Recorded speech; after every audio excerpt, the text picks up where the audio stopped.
Welcome back to another episode of Invested, where we discuss the ever-evolving world of the creator economy and our $17 million Regulation A equity crowdfund on Start Engine.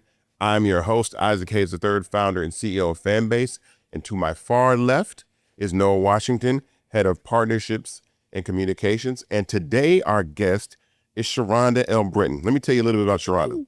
As a seasoned marketing executive with over 20 years of experience leading brand and customer engagement strategies for some of the world's most recognized companies, her work has been featured in Fortune, Forbes, spans branding, retail, sports, experiential, and multicultural marketing.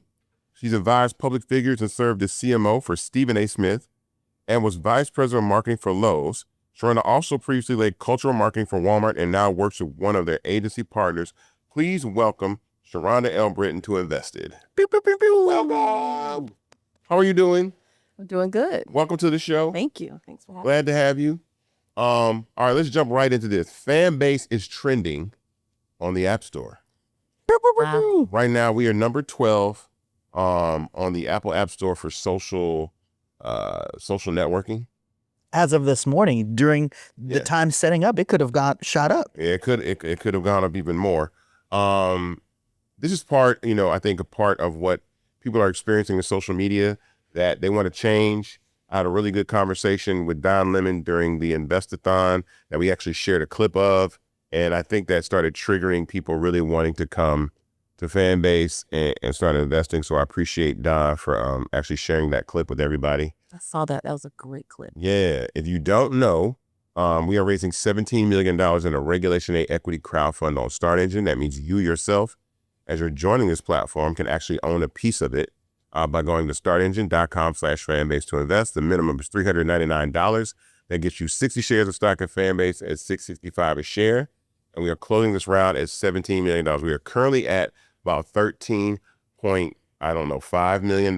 We're approaching 13.6 now. Yeah, $13.6 million. So invest for your future, invest for the holidays. You don't need to buy toys and gifts and all this other stuff. Let's buy some stock and run it up. But let's jump into this virality. Well, yeah, I have a few questions for you, man. Okay. So in my time, this is not the first time we've been trending. We've caught some momentum before. What do you think is different now? I think that people are getting fed up with the current social apps. I think they're a little bothered by the suppression. Every day somebody's getting kicked off an app or platform complaining. And I think that, with all these people acquiring these legacy platforms and turning them into propaganda machines, I think people just want to change. And really, this is a moment, like I'll say this for Black media, this is a real story. And I challenge a lot of Black media to start talking about this, because when we see this kind of movement or momentum, this is how you create, movements, real cultural shifts where this app is moving up the App Store. And a couple things to point out: this is not an app that has been funded by venture capital. This is like bootstrap money from myself, and then equity crowdfunding from all of you out there, everybody that is invested. And there's never really been an app to reach the #1 spot on the App Store in this fashion, and I think it would make a statement that not only can apps be owned by the community, but also achieve that level of success by downloading and using and creating community. Let's get into those other apps for a minute while we have an expert marketer right here. Most of these legacy built social platforms got teams and teams worth of marketing departments and people dedicated just to amplifying what they already have. We're a small team and we're able to do a lot. Speak to how we are creating more noise organically and how we're setting ourselves up for success. Questions for either of you?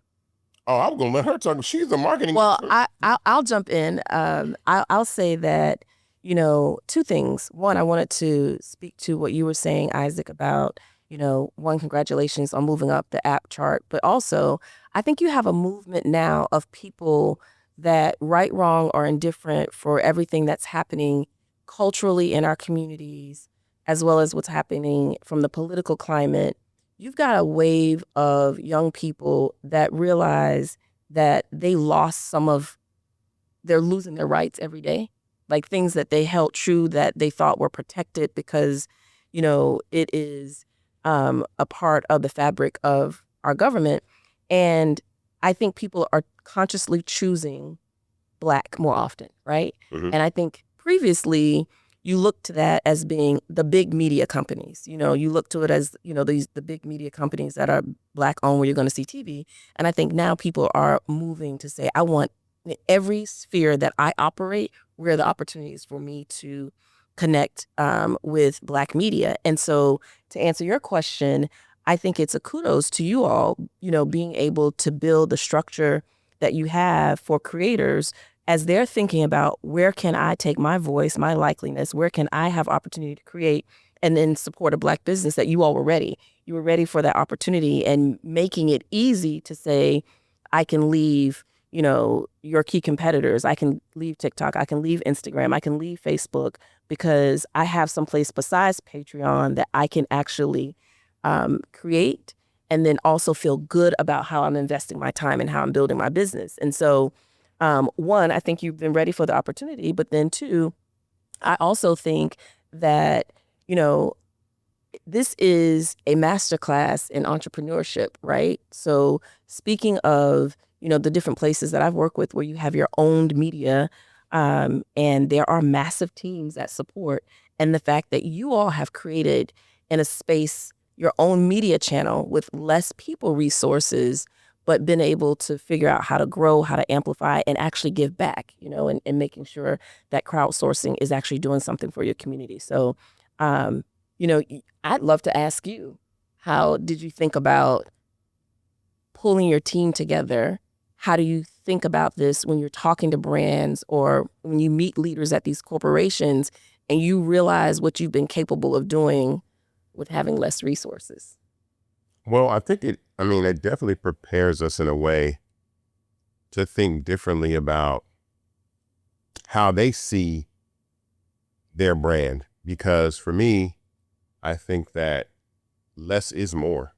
I have conversations with people in marketing. Like, I know you're marketing, and they be like, yeah, we spent, $100,000 on this activation to get 250 people to show up. And I'm like, what? You're like, yeah. Like, it's like, wait, tell them to call us because we can get thousands of people. If y'all got that kind of And money. spend less than half of that. Yeah, like, what are y'all talking about? Y'all better send this money over we had these brand audio rooms, you know what I'm saying? Have these conversations like, there's a lot of money. I guess is it wasted money? Talk about the money that's spent in marketing. Oh my goodness. I'll tell you, like, this is 2025. And back when, I was at the Fortune 1 company, my budgets were in the, millions. I remember doing a multi-year deal for several of the minority-owned media companies, Univision and TV One being one of those. And we did, a historic 3-year multi-million-dollar deal for both of those companies. And I was on the multicultural side. That wasn't even the general market budget. And you look to how that's, probably grown over the years.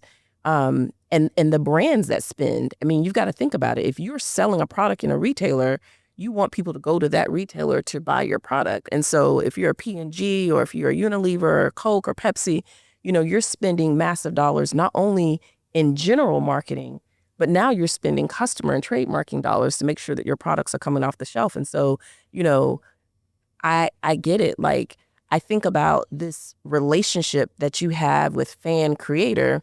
It is no different than the relationship brands have with customers.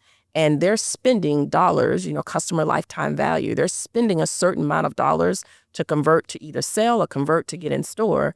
And you're able to look at that model and create for the creator, which is the brand, fans organically coming to them without spending, a fourth of that amount. It really is a blueprint on how to build a business where it's symbiotic between having fan creator and customer retailer, customer and brand. I think that speaks to the actual product, though, too. I talk about this all the time, that I feel like Fanbase as a product speaks for itself better than I can. In the sense that saying that most people probably expect from what we've done to come and see like some Black guy from the music industry build a tech startup, and it probably functioned like a calculator, and it's smoke, and doesn't work. It doesn't have any, it's nowhere near what it can be. But surprisingly enough, when people join the app, they're like, this is pretty close to what these $100 billion companies have. Yeah. And you raised a good amount of money. We raised $23 million in total in 4 rounds. But imagine what we would do with 230 million. Like when these companies have 230 billion, imagine what we would do with, 230 million, like to be able to scale and really work on it. I mean, one thing that we are working on in this moment too with the app is the algorithm.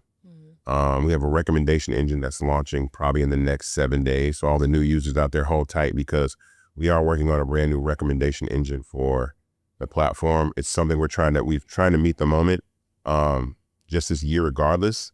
But now with all this virality and stuff that's going on, we're definitely trying to work on that. With all those updates and this added momentum, from a business perspective, what does this mean for, and this is to both of you, for an investor and the everyday consumer? Oh, I was like, man, click on that link or that QR code. If you see this QR code on this episode, scan it. Because like, here's the thing. I talk about this all the time and it sounds a little strange, but like I've seen equity crowdfunding up close for like 5 years now. And I know that I see inventors and creators and startups raise capital for their businesses. But what I think is unique about Fanbase is it's one of the very few products or businesses that I think the actual investor can directly affect the value of immediately, like immediate value. Like if I'm raising money, like I said, if I'm raising money to start a soft drink company or build a jet engine, I can't really affect how that works. But everybody that invests, like if you invest and then tell your friends to download the app and create accounts and this whole, flywheel of growth and investing happens, you're owning part of a company that you're actually creating and giving value to. It's really, really unique to be able to do that. It's not really something that you can directly affect the value with other companies. So I think that speaks to what I would say. I would tell investors, look at what we've been doing, and then look at the market opportunity. Look how unsatisfied people are with these apps, and then no one's really trying to step up and say, all right, it's time for the next era where we're not suppressing, we're not doing propaganda. It's just, let's have fun, let's create content, let's have free speech. But let me follow that with saying, what do you now then have to say to critics of independent apps like Fanbase who are saying that we can't compete with the big dogs? Oh, well, that's not true at all. Like I would say that that's not a problem. I mean, not only do we compete, we actually influence, right? We actually innovate. We actually do things. Like I know a lot of people think that apps are about what's the big new feature that everybody's going to love, because in the beginning, it's kind of like smartphone technology. In the beginning, apps had, we have posts and we have stories and we have live and we have, short form video and audio chat. And we're getting to the point right now, the same with smartphones is you can only make a phone so thin and the camera so good till it's more about, what is the actual cultural moment or the business practice that's going on with the company. So apps are not just, again, about the tools, but they're actually, they're not toys, but they're actually tools. And so what I like about Fanbase is we've brought in content migration, so you can migrate your content from one app to another. Subscription, in-app purchase subscription capability, so you can subscribe to a person, or you can yourself have a subscriber, because the app is free to download, free to use, but you can have subscribers to yourself. No app had that before us. So when I see people copying what we do, this little company that we are right here, I get excited. I'm like, yo, y'all buying what we do? I mean, we absolutely can compete, because that's all that really what these apps do is they have the money. Imagine being a tech company that has the ability to put a product in the marketplace and then let Black culture be your focus group. I want to go into that. We've had some pretty famous instances of some of the big dogs taking some of our stories. Do you want to share one marketing technique? Oh, well, you're talking about, well, first of all, we can share the time that we created the asset for stage reactions and audio. True story. Noah suggested that we use this song called Express Yourself by Charles Wright from 1970 to promote our new functionality about a year and a half ago for stage reactions and audio. I then myself said, the song sounds a little old. let me go find something that's a little more hip. So I found this remix album from 2005 that had a hipper version of Express Yourself. We gave that to Andy, who's behind the camera right now. Andy created this cool piece of content. And then from that, we posted it and we shared it in March. It was cool. In April, and we shared it on all our socials. In April, there was a video on Mark Zuckerberg's page using the exact same song. And I'm like, what are the odds of Noah picking that song, then me finding a remix album from 2005, using that record to promote our new feature on the platform, and then a month later, that same song winds up on Zuckerberg's page. It lets me know that they're watching. And that gives me, you got a $1.9 trillion company, and y'all are watching what we do. I think it gives us more than enough confidence to know that we could compete. On a marketing, I have to ask, leading a marketing team yourself, how often were you looking at your competitors?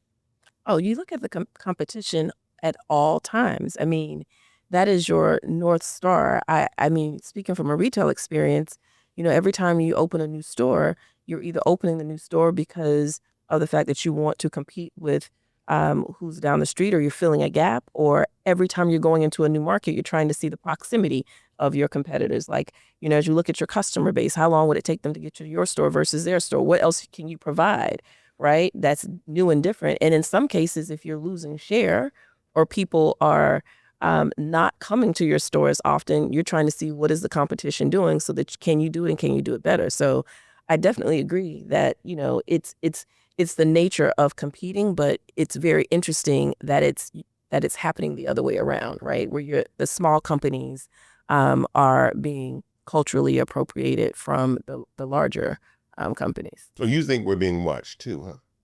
I think that it is. I think that, the short answer to that is yes, of course. But I think that's what people do. Like, they see, who is my competition? Am I still winning? And if I'm not, let me figure out what my competition is doing. And can I go and do that and or do it better? But I say this all the time, like, even when it comes to me, like, you can have the recipe, but I'm still the secret sauce. And that's what you are. That's why I like, okay, take that idea. We got 100 more. We're not worried about that. I got a question for you though. Okay. But this is a question for you that I had to ask, because a lot of times when I talk about Fanbase being a Black founded app, and I use that phrase, it's not Black only, it's for everybody to use. Right. Sometimes I get pushback, like, stop saying it's a Black app, right? And I said, I'm not saying it's a Black app. Because some people say, well, white people don't say it's a white app. My response to that was, well, white supremacy is the standard, so they don't have to say it, because it's just, it's what is. When people create a business, it's like, that's why there's a term Black-owned business. It's like there's no term such as a white-owned business, because all businesses were white-owned because Black people couldn't even own businesses. So for someone like me and dealing with Fanbase, what do you think about Fanbase being called Black-owned but not Black-only? Oh, I think that it is, I think it's a statement to you and what you've built. It is Black owned. I think that you don't even have to say Black only because of the conversation that we were just having previously.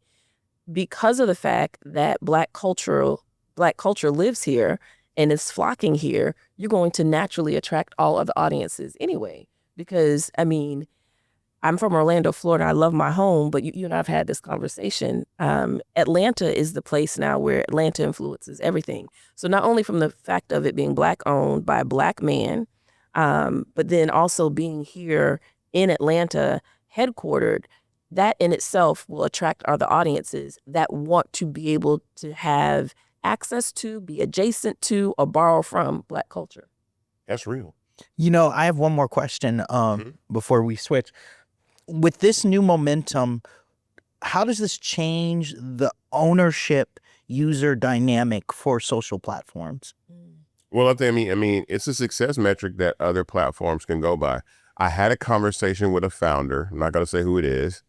I saw them online and reached out to them about their product, and they said that they had already raised money from venture capital. And then the next thing they said was, well, we can't accept money for another round unless the previous investors approve the valuation of what we can invest at. And I already thought that was like a roadblock. You know what I mean? I was like, that's already another, like, you can't do what you want to do. And so I think when you look at venture capital, like, it's like how you be watching Shark Tank, and I'm like, bruh, I'm not giving up 25% of my company for $250,000. It's just, I can go get 200, like, I'll watch episodes of Shark Tank, like, yo, they could go raise that $250K off equity crowdfunding and keep way more equity in their company. I know that Shark Tank is a vehicle to market and promote and help boost your business by the visibility that you get. But in my mind, I'm thinking about also how can you protect yourself in owning your business. So for us, platforms that are owned by the community of users, I think it speaks a lot to how especially Black people can raise capital. We don't get no money. Ain't nobody giving us no money, Noah. You know that. We're not getting bank loans. We're not getting venture capital. So I love the fact that we can turn to our community to invest in ourselves. And I think it's, important. And literally on my cell phone, I have, in real time, you can see this, our investor amounts, because that's what we wake up every day trying to see. Yeah. We have a lot of investors, and we shout out all those investors. Remember, go to startengine.com/fanbase to invest. That's the co-purpose of this podcast. You can yourself have equity in Fanbase right now as we trend on the App Store, as we get ready to launch our recommendation engine, as we garner new users, as we see the shakeup in the world of social media with these platforms. Go to startengine.com/fanbase and invest right now. The raise is about to close pretty soon. December 17th is when we close. So hop to it and join us for real. So that's a great segue into more culture-based story, man. Do you want to introduce it? I mean, well, I'm gonna jump right in. So shout out to my guys, Jay Carter, Family Rattler, Motown, and Steve Canal, and the owners of One Music Fest. They put on an amazing festival here in Atlanta this weekend. It was a lot of highlights. so good. It had a ton of people, like it had Future, Mary J. Blige, The Roots, D Nice, Doechii, Ari Lennox, Jazmine Sullivan, Kalani, Jazmine Sullivan. It was the Dungeon Family reunion, and then Ludacris's 25th anniversary for his album Back for the First Time. So it was incredible. I think it lit the city up this weekend. There were a lot of amazing events and things that happened along with the CAU and Georgia Tech homecoming at the same time. Which was crazy.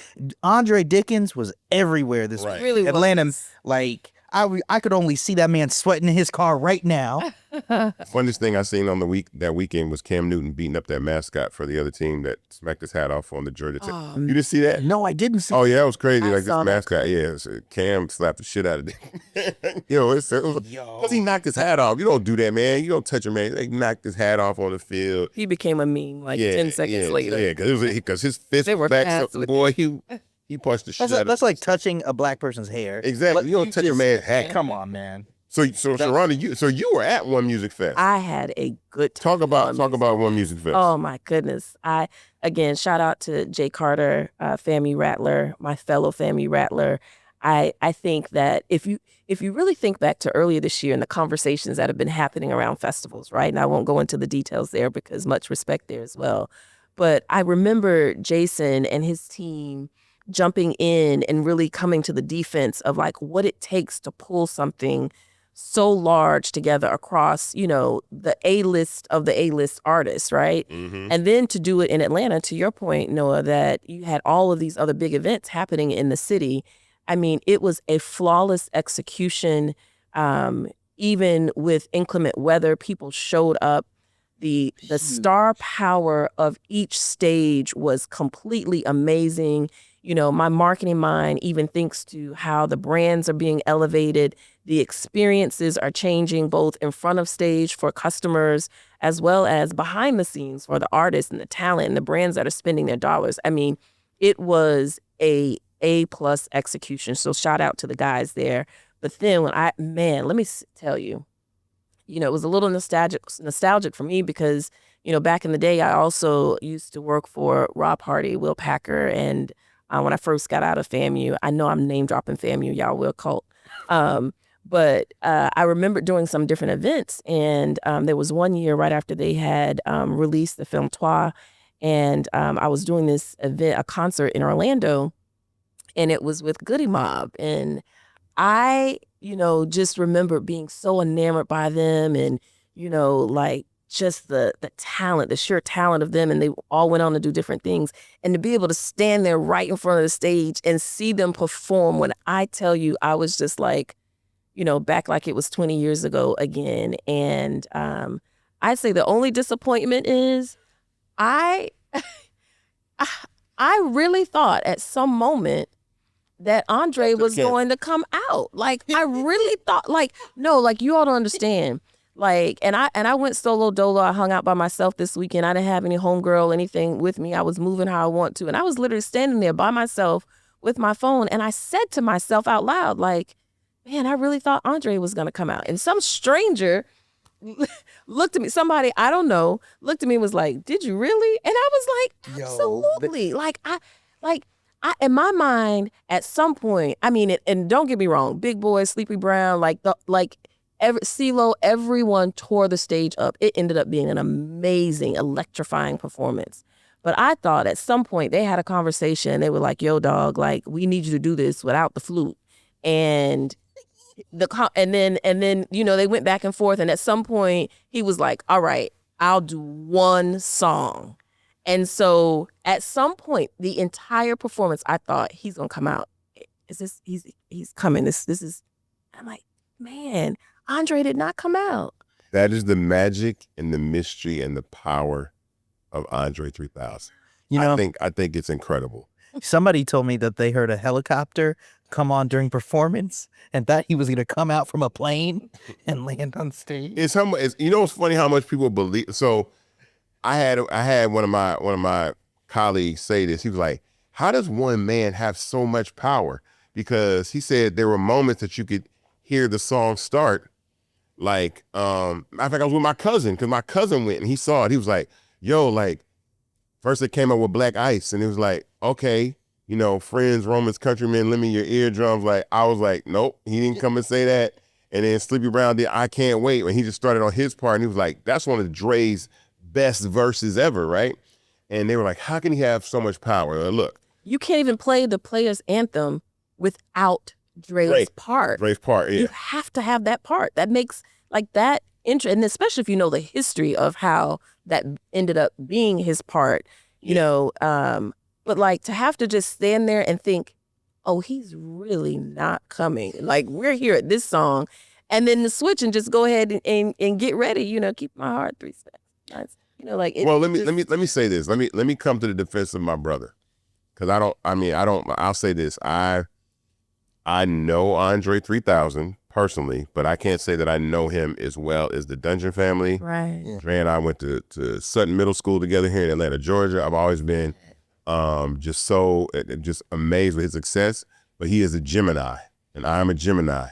And one thing that I know is that we have these personalities where we can be the life of the party and rock a stage and be the most insanely amazing person ever, and then we can be hermits, and we can be around no one, we can talk to no one, we can exist with no one around. And I think that's what makes Dre so special, because it's almost like he's a mystery. You never know, because there might be a time one day he might decide he wants to perform, and you just have to be there and see it. And I think I was just going to say, I think that's the reason we appreciate his art so much. If you think about it, he took us on this new journey of his, and we didn't even care, whether he was playing a flute, a saxophone, the drums. Okay, he's going to show up. He's this amazing artist. We're going to rock with him, right? I remember being out in Napa Valley at the festival that Robert Glasper does out there, and he was playing the flute in a cave. And I was just like, who would have ever thought that this would have been the experience? And oh my gosh, because Andre is doing it, yes, this is fire. So you want a funny story? So my sister was at the Jazz Festival last year, and Andre 3000 played, and her boyfriend's band went on open for Andre. And the Jazz Fest is packed every year. But last year, it looked like it was a sea of people. And you could tell a lot of people were there that just in case he might spit a bar to a rap, that they were there to see it. But I always say that he's probably done, a tenth of the shows that a Jay-Z has, or like or Nas or some of these icons have done in their lifetime. And I think that makes it so rare. And I know that he's just a person that really got overwhelmed by the success that they had at the pinnacle of their career with Speakerboxxx and The Love Below. It just became too much. Yeah. And I've seen that for myself. Like I've seen, like, there was one time we were in, I was getting my car washed and he was at the car wash and he couldn't even get his car washed. Like, it was like, can I take a picture? Can I? And it was and he just looked exhausted. He's just like, I can't go outside. Like, and I think when you're a person that, values your freedom as much as a Gemini, but you can't go outside and be free, you probably want to abandon all things that give you fame so you can have your life back. And so as much as I'd love to hear him rap and would love to hear new music from him, I think he values his peace and his privacy, because you'll just see him walking down the street chilling.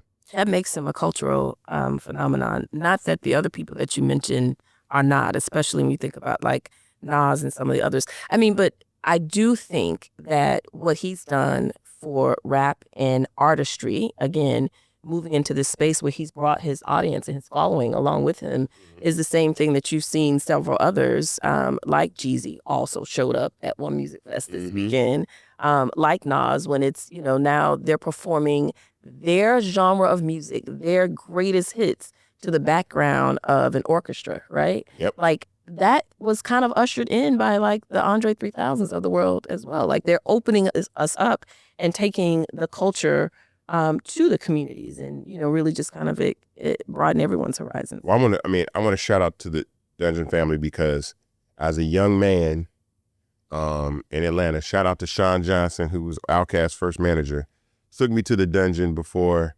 Outkast even had a deal. Before they were even signed to LaFace Records. It's the first time I ever smelled marijuana. I put it like that. I was a young lad, 16, 17 years old. First time I ever smelled weed. We in the Dungeon. And I was just enamored by what Rico, Pat, and Ray were doing with drum machines, and this unusual, unorthodox way in which they would create records, and the sounds and the soul music and the harmonies. But then it's like hip hop ass drum beats from Ray, and then Sleepy singing his pimp ass, melodies, and then Rico's pulling it all together, and he's like the master orchestrator of all this stuff. And to see all these iconic groups that they helped create, and even records that they did. So when you think about Outkast, PA, Outkast, PA, Goody Mob, they did Kilo's album. They produced Waterfalls on TLC. They did Black Bear and Molasses on Mr. They did Don't Let Go Love on In Vogue. So you got Big Rube and all that, Marquez Jefferson and Craig Love and all these musicians that play guitar, and it was just incredible to see like the culmination of their careers, because those are some of my favorite beats. And I like Cell Therapy is still one of my favorite records to listen to. I think that beat is incredible. I still don't even know where that piano sample comes from. I want to know where it comes from, but it's one of my favorite records ever. So I want to get into into a few questions for you guys. First, my fun question is, do you think we'll get something for the World Cup from the Dungeon family? You think we might see Andre pop up there? I don't know. You never know. I mean, sometimes I obviously it can be about money, because I know they probably like, look, man, we got a ton of money for you. It's not about the money. I think it's really, you don't know. What I do like is that every now and then you'll get a great verse from Andre 3000. So I don't know. So my serious question now is speaking to the consumer, right? If you guys remember 2024 One Music Fest, it was moved to Central Park and people were not rocking with it. Now we're back at Piedmont Park, right?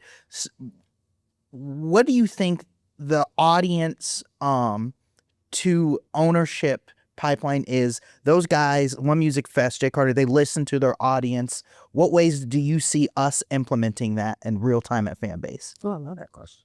Well, I mean, first of all, to see what Jay and them done, like I used to go to the soul fusion parties here in Atlanta at all the restaurants. Like this is like, it's got to be about 15,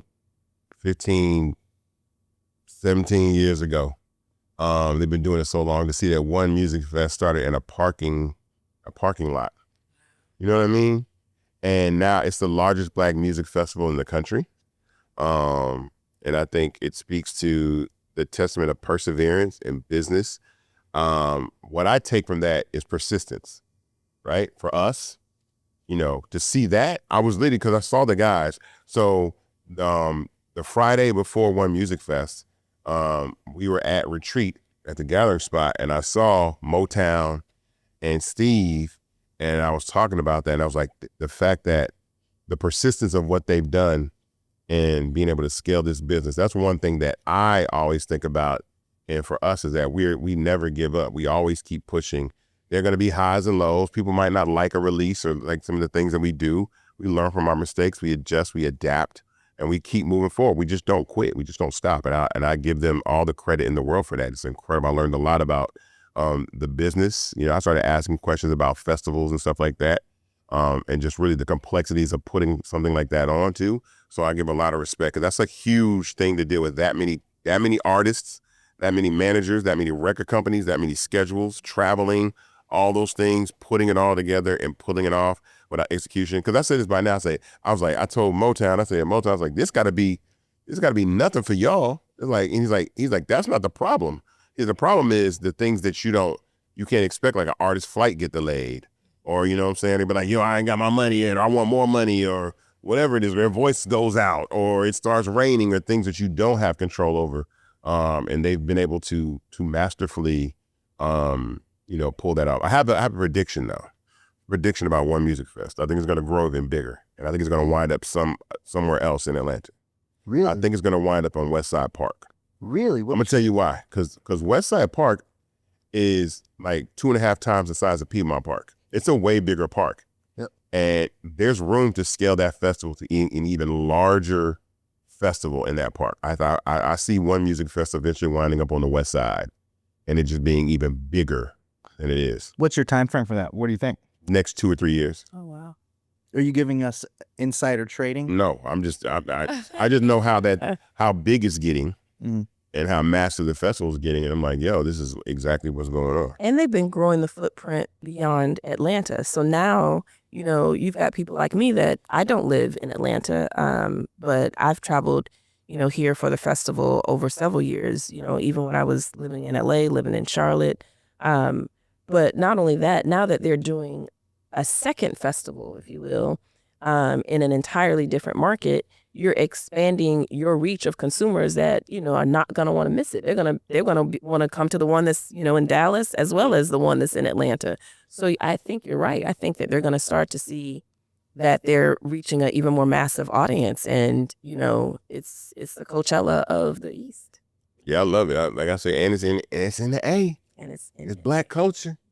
Let me answer your question. So Atlanta has long been the home for hip hop, extending that to all of music, we're heading up film. Where do you see us as tech fitting into that picture? I want to take advantage of it. We're not going to talk about what we're doing, but definitely we got our eyes on some TV and film stuff over here at Fanbase with regard to technology. I think culture is such a big part of social media, especially Black culture. We talk about the renegade dance from K-Camp, which is an Atlanta artist, and then Jalea Harmon, who did the challenge on TikTok, which launched the career of Charlie D'Amelio, who's gone on to make over $25 million in 5 years and change. But that really came out of Atlanta. There's so many things that get birthed out of this city, out of Black culture. And I think for us, I wanted to create something that put an infrastructure around that culture. So how we missed the opportunity for Black culture to put infrastructure around the music business. right? Or pretty much TV and film. So with technology, the infrastructure isn't brick and mortar. It's not concrete. I don't need big buildings. I don't need to press up CDs. I don't need to, ship out clothes and mass produce clothes. It's technology. So that's the part for me that became a lot more, I think, inspirational and attractive for me is like we can build the infrastructure of social media technology and own it at the same time because it doesn't move without us. So like all these trends are going to be on these social apps. And so that was part of my thought in building Fanbase is let's not just go to the app and make it cool. Let's build the infrastructure of the platform and then own it at the same time. That question, as a marketing expert yourself, this question, I want to hear your take. My take on this is, I think about how for the longest music, people thought about New York, they thought about LA, Tennessee, especially because of country music for the longest. They didn't always give Atlanta credit for music. They would give Atlanta credit for like rap. And I feel like that, had its own transition. And then you think about TV and film, again, thinking about Will Packer and what Rob Hardy did back in the day with Rainforest, and you think about all the actors and actresses that call Atlanta like home and then started directing from here. I think about like even the Terry Vaughns of the world and, Terrell Whitley and all the producers that are here, like, and then you get into the Tyler Perrys, right? Or even like when, Steve Harvey at one point was still filming like Family Feud and his talk show here, him and Gerald Washington.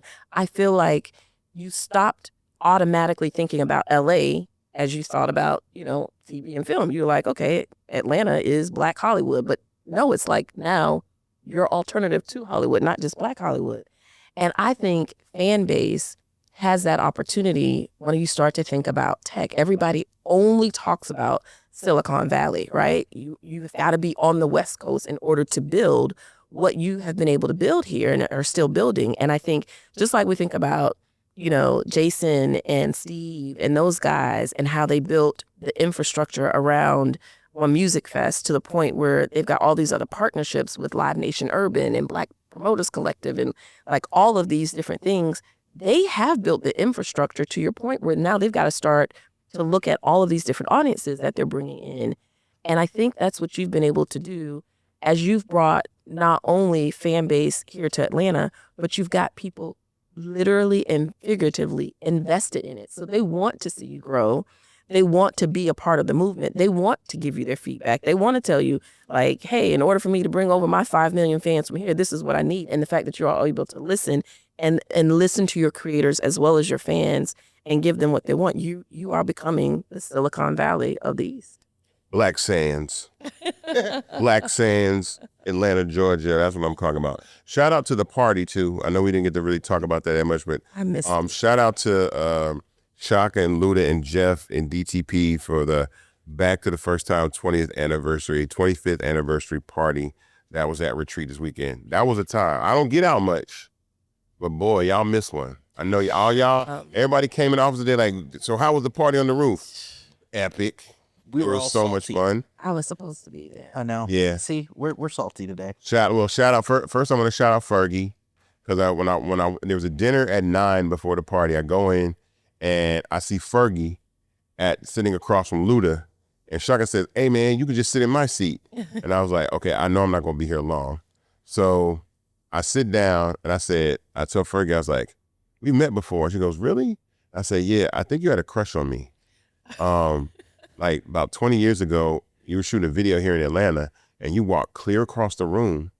And me and my manager are like, "Is that Fergie walking over here?" "Yeah, don't move." "Okay, here she comes." "Okay, what do we do?" And she walks right up to me. She goes, "I like your shirt." I said, "Thank you." And I was like, "Well, can we get a picture?" And I told her that story. And she goes, "I think I might have had a crush on you." I was like, "I see this energy, this swag coming off you, this charm coming off you." I was like, "Oh, see." But we took a cool photo. She was one of the many guests that were there. Like Jadakiss was there. Yeah. Anthony Mackie, D Nice, Jazzy Faye, Don Cannon, Jermaine Dupri, Greg Street, Roxy, who else? It was just a ton of people. The party was like a prelude to the stage last night. Like, Yeah. Oh yeah. So who performed last night for the? You had Fergie. Yeah. Because You had Usher bring her out.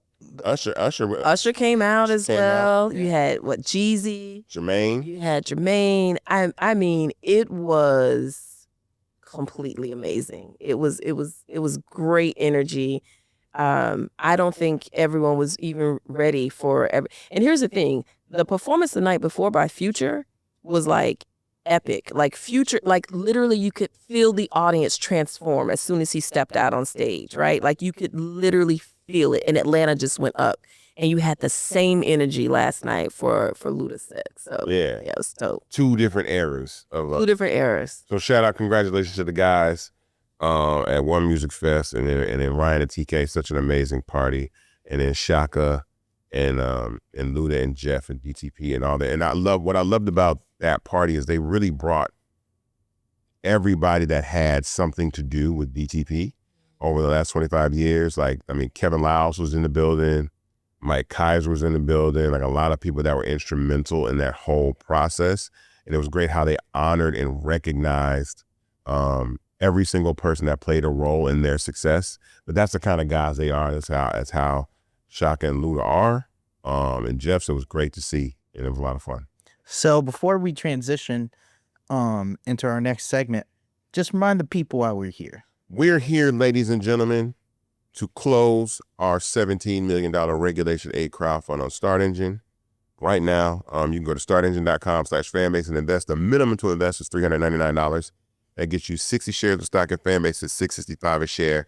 As this app is trending on the App Store right now, as we're growing, as we're getting ready to launch this this new recommendation engine, as we're getting ready to simplify content creation, as we're getting to launch some other features that are coming towards the end of the year, and then some other things big for 2026. So go to startengine.com/fanbase and invest right now.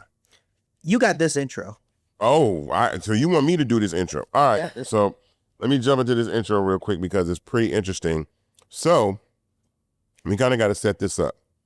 For those that don't know, let me jump to my notes because I like to be totally accurate. For those that don't know, Stephen A. Smith has been catching a lot of heat for comments made about Jazmine Crockett, Kamala Harris, other people like that. And they've been on his behind. And so recently, Stephen A. Smith, as of last week, issued an apology to Jazmine Crockett based off some of the things that he heard Donald Trump say about her. Well, as of today, also, Donald Trump has been heard saying that, AOC and Jazmine Crockett don't have the mental capacity to take some of the tests that he takes. He said this on Air Force One to a reporter, but he issued an apology. And so now the question that we have is is this political podcast that Stephen A. has, should he be doing a political podcast? What do you think? Do you think Stephen A. Smith should be doing a political podcast? Absolutely not. And I say that with such shame. We talked about this last week. Stephen A. Smith was a general assignment reporter for the Philadelphia Inquirer, and he's a great reporter. Mm-hmm. I don't want to take that away from him, mm-hmm. but I think the space that he is in now, I'm sorry, I don't think he's qualified or should have any business speaking about political matters, especially in 2025 going against a black woman. So I'll say this. I think that we should all accept Stephen A. Smith's apology. I think people have an opportunity to apologize for what they've done if they feel like they've, offended people. And I think we should do that because in our community, we get very, very comfortable trying to cancel each other over things that are said that we don't agree with, and we allow people to apologize. Now, what I will ask Stephen to do is to almost kind of recognize where you are in the space that you're in right now with politics. And what I mean by that is, and what I thought was really a little tone deaf about what was said in that conversation, and some of the things that he initially said about Jazmine Crockett were the fact that he was saying that, well, recognize that Donald Trump's a person in power and that her job as a representative should be going to try to work with Donald Trump and, work with the government. And I think that statement in itself shows, I think, the distance that he has from the reality of what this administration is on. Like, they not rocking with nobody. Yeah. They don't give a damn about black people. They don't give a damn about what anything other than, you know, the agenda that this Project 2025 agenda that they have. And so I think, Stephen, this podcast is a tool to just play the middle just enough to pull black men and black culture just enough out of the way so that white race can say, see, Stephen A. Smith, though, he rocks with us. He's not as partisan as what you're talking about. And that is very, very dangerous, because I think that he should speak, like I said before, to some of the people that really do this work, that are on the ground, that are consistently dealing with the death threats, the racism, the real true things that happen, as opposed to him being surrounded by some people. And I understand he's achieved a certain level of success and wealth, and I understand that, but you can never forget that a lot of crazy things are happening to people around this country that are black, and that there is no room, there's no space to pick a side in this moment. You know, I want to put my 2 cents in for a minute. You know, I have a lot of journalist friends, and a lot of them have lost their jobs. Their press passes to the White House have been revoked. So to see this and knowing the people who are doing the work, it's ultimately, and especially knowing his background, very disappointing that he took this position and had to be in the place to apologize in the first place. I think you're 100% right. There's a disconnect between his reality and what's happening. Right. Well, I'm going to leave. I don't know. I think are we going to leave you out of this one?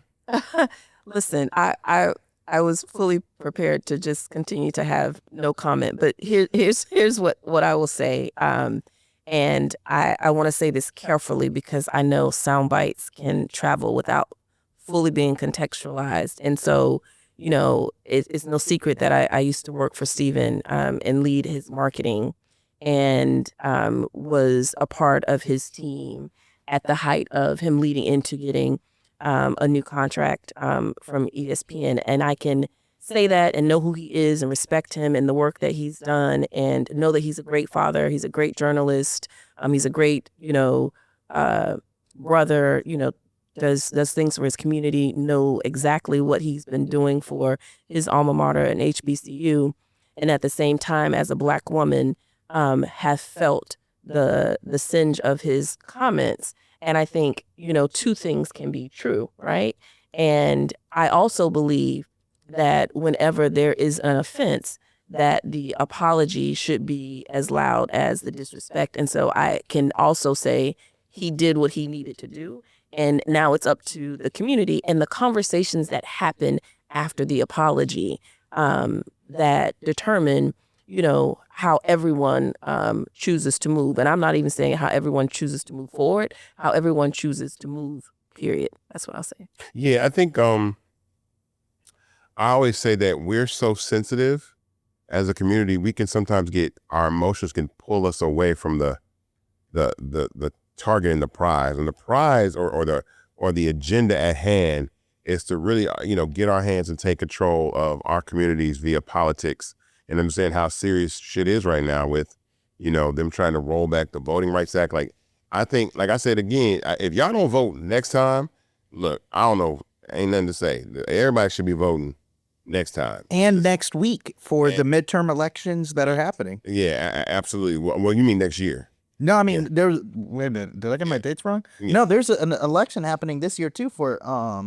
there might be a few. The midterms are next year. You're right. For smaller offices like city council. All the local elections. All the local elections, Sorry, yeah. Right. Yeah. So shout out to Sam Foster, Andre Dickens, and Marcy Overstreet, who are running as well. But yeah, I think it's time to we get upset, right? Because we even saw this happen with Mark Lamont Hill and Joe Budden, and then the Native Land podcast, and they all kind of apologized, and there were some apologies made and some overreactions made, and then we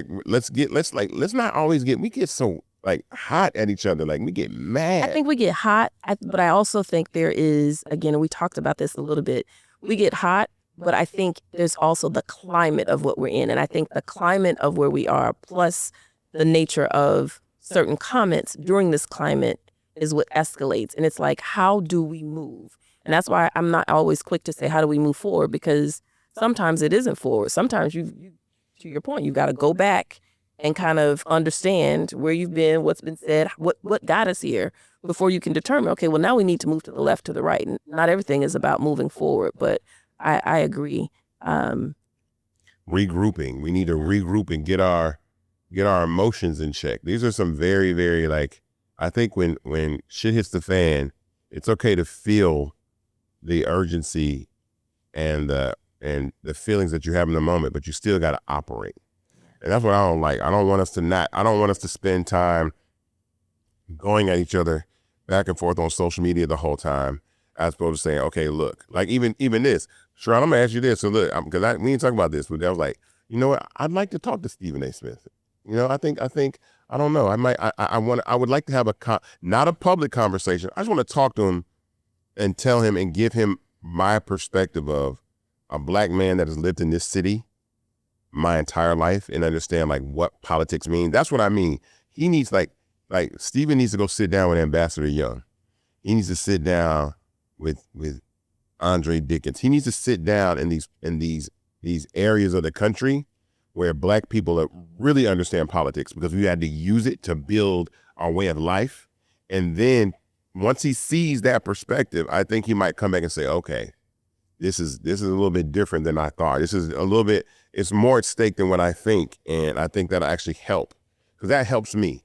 That gives me my perspective of living. If I didn't live in Atlanta, I would probably say, yeah, the Democrats and the Republicans don't do nothing for Black people. And I can't say that. I always say, you can't say as a Democrat, as a city that has been run by black Democrats, I can say for certain that I've seen the Democratic Party work specifically on behalf of Black people, just by Maynard Jackson, Andrew Young,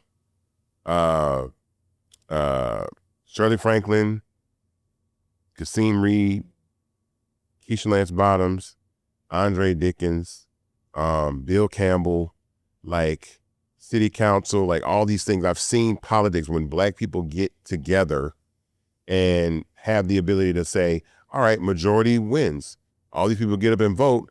Whoever has the most votes gets to make the rules. And I've seen us make these rules in the city and carve out economic opportunity and culture and growth and success on things that go beyond sports and basketball and music and rapping and stuff like that, but real business, you know, construction. I met somebody this week that they got their own construction company. I'm like, yo, it's a lot of stuff going on. Black woman got her own construction company. Like, it's a lot of things going on in this city. So I would love for people like that. I always say people that have those perspectives, bring your behind to Atlanta. Like Candace Owens, I know she's trying to make this turnaround, this reversal. Look, if you want to if you want to make it, she can make it. But before you do, bring your ass to Atlanta. Because I told you that before, Candace, when we had a conversation. I met her and she invited me to Blexit, and I went to Blexit, and I was like, have you ever spent any real time in Atlanta? And she's like, no, just on layovers. I was like, you really need to come and sit down in Atlanta and talk to the elders of these political movements, and it'll change the way that you think about politics and Black people. So we're coming up across time. Yeah, we are. I know. Before we head out, are there any more thoughts that either of you would like to give? No, I mean, I want to thank Sharonda for popping through. Thank you for having me. Yeah, I'm glad, I'm glad we got to have you on the pod, because you interviewed me. I did. Before, and I was like, okay, now I get to have you on the podcast. Yes. And we love in your knowledge of marketing is so vast, and so there's a lot that we can talk about, especially with what we're doing over here at Fanbase. Thank you for having me. Shout out to Darius and Housekeys for connecting us, but it was good and interesting to be on this side of the mic with you. Yeah, we had fun. All right, everybody, one more time before we go. You can go to startengine.com/fanbase right now to invest. We are currently trending on the Apple App Store for social media. I want us to get to #1. This is how movements are started. Download Fanbase, tell your friends to download Fanbase, make an account. That only helps us in a multitude of ways. It helps us build the things that make us competitive against the apps that you have problems with. So don't think about just downloading Fanbase just to download it. Download it to set a precedent and tone that, oh, okay, TikTok, you think you run shit. Instagram, you think you run shit. Watch. No, you don't. Matter of fact, we will all move our behinds to Fanbase and make that the app and forget about y'all in the dust. So download Fanbase on the Apple App Store or Google Play Store. Make an account. Migrate your content from Instagram or TikTok over. You can do that in settings and then invest. Go to startengine.com/Fanbase to invest. The minimum to invest is $399. That'll get you 60 shares of stock in Fanbase at $665 a share. And if you are in Canada, you can invest from Canada on FrontFunder. So go to frontfunder.com/Fanbase and invest today. And we will see you next week on another episode of Invested. Later.